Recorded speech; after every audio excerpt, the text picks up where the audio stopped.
चलें क्योंकि पटना साहिब की फाइट जो है इस बार बहुत महत्वपूर्ण है। देखिए स्टार्स की लड़ाई यहां देखने को मिली है। कभी शत्रुघ्न सिन्हा सांसद भी बने लेकिन फिर हारे भी। शेखर सुमन भी यहां से हार चुके हैं। तो इतना इंटरेस्टिंग ये सीट है पटना साहिब में। सौरभ, आवाज मिल रही है तो बात कीजिए मतदाताओं से। इस बार तो एनडीए के लिए बड़ी कड़ी परीक्षा है क्योंकि सिर्फ खोने को है इस फेज में 8 की 8 सीट।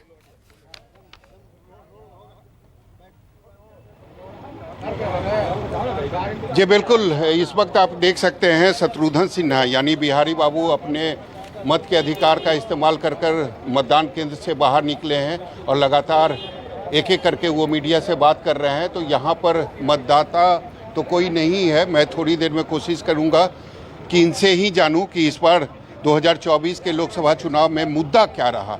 अगर इंडिया गठबंधन के बारे में कहा जाए या फिर कलकत्ता के बारे में कहा जाए या फिर बिहार में, क्योंकि पटना साहिब की जो सीट है आपको भी याद होगा कि 2019 में ये खुद प्रत्याशी थे और हालांकि इनकी हार हुई थी और उसके बाद ये यहाँ से कहें तो बिहार से वो चले गए थे। अब आसनसोल की सीट पर इन्होंने जीत हासिल की उपचुनाव में और इस बार भी वो आसनसोल से उम्मीदवार हैं और मजबूती के साथ चुनाव लड़ रहे हैं। तो ये पटना पहुंचे हैं, अपने घर पहुंचे हैं, अपने आवास पहुंचे हैं और अभी इन्होंने वोट कास्ट कर तुरंत मतदान केंद्र से वो बाहर निकले हैं।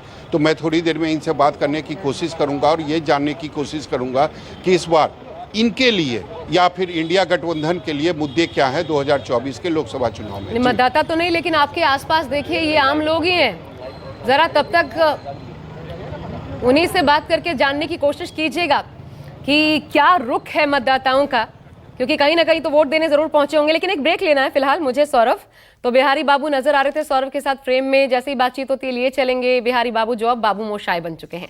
एक छोटा सा ब्रेक ले रहे हैं। याद रखिए 4 बजे से लगातार न्यूज 24 पर सबसे एग्जैक्ट नतीजे के रूप में जो सामने आता है एग्जिट पोल, वो लेकर हम हाजिर होंगे। अमिताभ, आप जहां मौजूद हैं दिलचस्प मुकाबला है और मीसा भारती चुनावी मैदान में, और इस बार आपने देखा मुखर होकर सीधे भारतीय जनता पार्टी पर तेजस्वी यादव हमला बोलते रहे। तो लड़ाई बहुत ज्यादा कांटे की कही जा सकती है।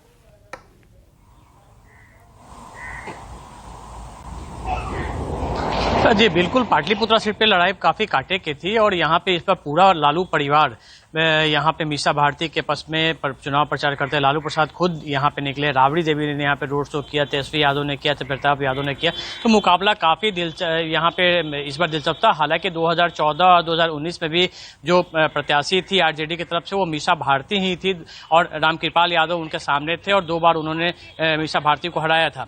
आज भी जो सुबह से मतदान की प्रक्रिया चल रही है, देखिए अलग अलग इलाकों में हम गए हैं और वहाँ भी जहाँ जिनका इलाका है वहाँ पे सर एक मिनट, आप वोट दे दिए? अच्छा, वोट दे दिए। अच्छा, ये बताइए कि इस बार पाटलिपुत्रा की लड़ाई तो बड़ा दिलचस्प रहा था, क्या मुद्दा रहा था? मुद्दा क्या, विकास का मुद्दा है और क्या।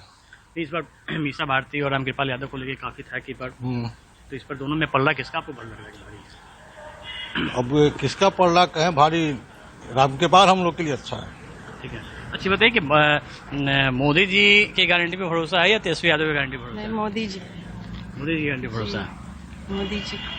चलिए देखिए, अभी दोपहर का समय है और काफी तेज आज गर्मी, अभी भी 40 डिग्री टेम्परेचर है। तो काफी अभी इस वक्त इक्के दुक्के लोग ही बूथ तक आ रहे हैं। लेकिन जो माहौल यहाँ पे था, जिस तरीके से यहाँ कैंपेनिंग चली थी, पाटलिपुत्रा लोकसभा क्षेत्र में कैंपेनिंग के लिए प्रधानमंत्री की भी एक सभा हुई थी यहाँ पर और लगातार बीजेपी के तमाम बड़े नेता यहाँ पे आए थे। देखिए इस इलाके में जो था वो वोटों का ध्रुवीकरण ऐसा है कि दोनों उम्मीदवार जो थे यादव जाति से आते थे। इसके अलावा जो अगड़े की हम बात करें तो यहाँ भूमिहार हैं, राजपूत हैं और कुशवाहा हैं। तो इन पे सबकी नजरें टिकी हुई थी कि ये अगर वोट टूटते हैं तो गठबंधन को फायदा होगा। तो ये समीकरण बनाने में दोनों पार्टियां यहाँ पे लगी हुई थी, दोनों गठबंधन लगे हुए थे और आज उसका नतीजा यहाँ पे सामने आ रहा है। बिल्कुल, आप हमारे साथ बने रहिए।